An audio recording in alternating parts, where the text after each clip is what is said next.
Big boss మనం ఏదైతే సినిమాలు అనుకుంటాం కదా, ఫస్ట్ హాఫ్ సెకండ్ హాఫ్ అని చెప్పేసి రెండు హాఫ్లు ఆ రకంగా ఉంది బిగ్ బాస్. ఈ వైల్డ్ కార్డ్ ఎంట్రీకి ముందు first half, wild card entries తర్వాత సెకండ్ హాఫ్. ఫస్ట్ హాఫ్ లో స్లోగా నడిచింది సినిమా, సెకండ్ హాఫ్ మాత్రం సూపర్ హిట్ అయింది సినిమా ఖచ్చితంగా చెప్పాలంటే. భరణి గారి ఎంట్రీతో ఎలా అనిపిస్తుంది? భరణి గారి ఎంట్రీతో పర్లేదు. అతను ఏంటంటే బంధాలు కలుపుకునే వ్యక్తి కాబట్టి అతను వచ్చినా అక్కడేం గొడవ చేసేది ఏమి ఉండదు. సో యాటిట్యూడ్ చూపిస్తే ఏదో పొగరబోతు మాట్లాడాల్సిన అవసరం కూడా ఆయనకు ఉండదు కాబట్టి నార్మల్ గానే నడుస్తుంటది బిగ్ బాస్ ఏదో. మాధురి గారికి అలానే భరణి గారికి మంచి పేరు అటాచ్ చేస్తుంది, అదే ట్రోలర్స్ అటాచ్ చేశారు. సో అది ఏం పేరేం కాదు, జస్ట్ నార్మల్ గా ఏదో జనరల్ ఎంటర్టైన్మెంట్ పర్పస్ కోసం వీళ్ళ మధ్యలో ఉందని చెప్పడానికి కోసం అలా చేశారు అంతే తప్ప అక్కడేం లేదు. సో ఇక్కడ ఏంటంటే బిగ్ బాస్ అనేది వీళ్ళ ముగ్గురు మీదే డిపెండ్ అంటది. ఒకటి తనుజ, సుమన్ శెట్టి, ఇమ్మాన్యుయల్, మా అయితే కళ్యాణం. టైటిల్ కంటెండర్లు కూడా వీళ్ళిద్దరే, ఒకటి సుమన్ శెట్టి, ఒకటి తనుజ. వీళ్ళిద్దరితోనే లాస్ట్ వరకు వస్తుంది బిగ్ బాస్. లాస్ట్ వీళ్ళిద్దరిలోనే ఎవరు గెలిచినా కూడా ఫెయిరే, తనుజ కానీ సుమన్ శెట్టి కానీ. వీళ్ళిద్దరు ఎవరు గెలిచినా ఫెయిరే, మిగతా ఎవరు గెలిచినా కూడా పెద్ద జనాలు చూస్తారో తెలియదు కానీ వీళ్ళిద్దరిలో గెలవాలా. అంటే ఇప్పుడు వైల్డ్ కార్డ్ ఎంట్రీ నుంచి గౌరవ్ గారు వాళ్ళు కూడా బాగానే ఆడుతున్నారు కదా, వాళ్ళు ఎందుకు ఆపకూడదు? కేవలం బిగ్ బాస్ కి మనం ఆడడానికి రావట్లేదు. బిగ్ బాస్ లో మనం జనాలు అలరించాలి, ఆకట్టుకోవాలి, ఆకర్షించాలి, అన్ని ఉండాలి. అలా అయితేనే బిగ్ బాస్ లో మీరు ఖచ్చితంగా సర్వే అవ్వగలుగుతారు. మీరు ఒకసారి చూసుకోండి, ఈ వైల్డ్ కార్డ్ ఎంట్రీలో వచ్చినట్టు ఒకరు ఎలిమినేట్ అయిపోయారు, రమ్య మోక్ష.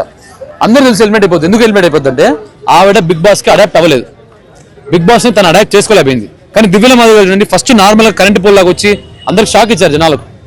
ఆ షాక్ ఇచ్చిన తర్వాత తెలుసుకుంది, ఈ రకంటే బిగ్ బాస్ లో సర్వే అవ్వలేము, ఈ రకంటే బిగ్ బాస్ లో ముందుకెళ్ళలేను, టైటిల్ నేను గెలుచుకోలేను, టాప్ 5 లో కూడా ఉండలేను.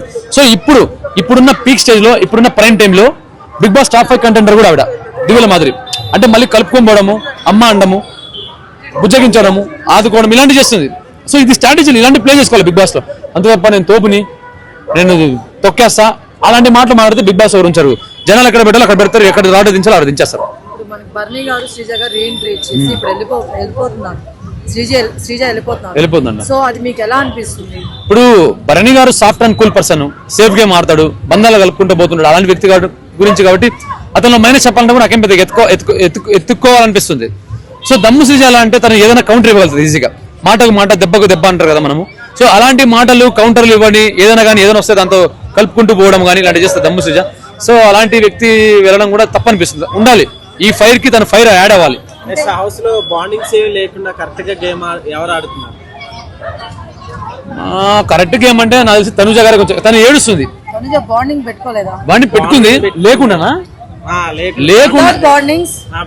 సో అందరితో కలిసి ఉంటారు కానీ వితౌట్ బాండింగ్స్ ఎవరు? ఇప్పుడు వితౌట్ బాండింగ్స్ అందరు ఇలా అంటే చెప్పలేమండి. రోజు ఒకరు బాండింగ్స్ పెట్టుకుంటారు.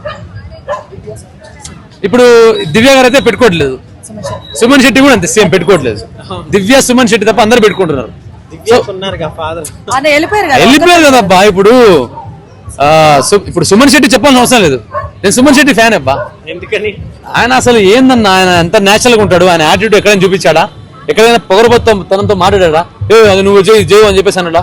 వచ్చినప్పటి నుంచి ఇప్పటిదాకా ప్రతి రోజు సుమన్ శెట్టి అన్న నార్మల్ పర్సన్ గా, కామన్ మ్యాన్, అసలు కామన్ మ్యాన్ ఆయన. వీళ్ళందరూ ఏదో ఓదార్పు యాత్రలు తీసుకోవడం కోసం వచ్చారేమో కానీ సంజన గారికి పర్లేదు.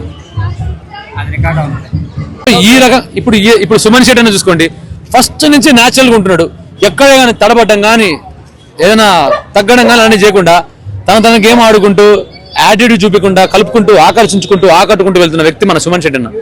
సో నాకు తెలిసిన వరకు ఈ టైటిల్ కంటెండర్ రేస్ లో వీళ్ళిద్దరు ఉంటారు, సుమన్ శెట్టి, తనుజ. అంటే మిగతా వాళ్ళు లేరని కాదు, వాళ్ళు ఇంకా బిగ్ బాస్ ఇంకా బాగా అడాప్ట్ అవ్వాలి. సుమన్ శెట్టి గారి గురించి చెప్పారు, బాగుందండి. ఆయన క్యాప్టెన్సీ కాస్త ఆయన నిద్రపోయారు కదా, దాని గురించి అందరు ఫన్నీగా తీసుకున్నారే తప్ప నామినేట్ చేయలేదు. చిన్న చిన్న వాటికి అందరు నామినేట్ చేస్తున్నారు. ఇప్పుడు 30 వారం బాగాలేదు, ఇప్పుడు బాగాలేదు, అది అని చెప్పి. మరి ఆయన ఎందుకు ఎవరు నామినేట్ చేయలేకపోయారు? ఇప్పుడు మీరే చెప్పారు కదండి, దాని అర్థం ఏంది? Fans following. అది తను జనాల్ని మనసులో తెలుసుకున్నాడు. జనాలు ఓకే ఓటింగ్ వేశారు, లోపల ఉన్న వాళ్ళు ఏం చేస్తున్నారు అంటే వాళ్ళకు కూడా ఇష్టం సుమన్ శెట్టి గారు అంటే. ఆయన ఏ రోజు వాళ్ళ మీద తిరగబడలేదు. నువ్వు అది, నువ్వు ఇది, నేను తోపుని, నువ్వు నాకు కింద ఉండాలని చెప్పేసి ఏ రోజు అనలేదు. నిన్ను తొక్కేస్తా, పండేస్తా అని కూడా ఎప్పుడు అనలేదు. సో అలాంటి వ్యక్తికి ఎవరేం కించపరచరు, ఎవరేం నామినేట్ చేయరు, ఎవరేం ఎదురు చెప్పరు. సో అలాంటి వ్యక్తి ఉండాలని కోరుకుంటారు కానీ ఎవరైనా వెళ్ళిపోవాలని కోరుకుంటారా? ఎవరు కోరుకోరు.